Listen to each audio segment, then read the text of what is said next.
built the old e-bike trike.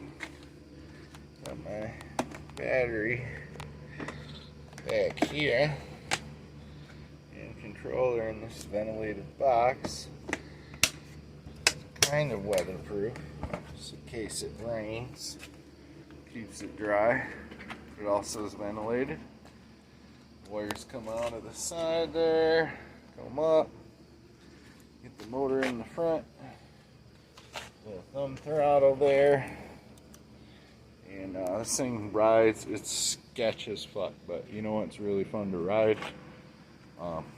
So I went like a 2-mile ride, and just as I got back, I got so lucky because when you spin one of these and you rip this wire right here, ruin the motor kit.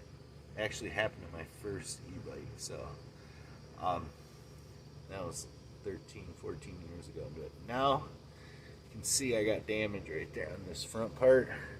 They make these little forged steel or hard steel things that are shaped like this shaft that comes out of here. This is a half like squared shaft that goes into this mark, but you can see it stretched it on this side, not on the other side. So I was trying to replace the forks, but I went through a whole bunch of trouble finding it because this is a strange size neck. So I ended up putting the original back on and just rocking this, but obviously it's not going to work. So I have to come up with a solution before we give this to Mary Jane, so for her to ride. But I want to be confident in the stopping power of the front wheel and get the back brakes.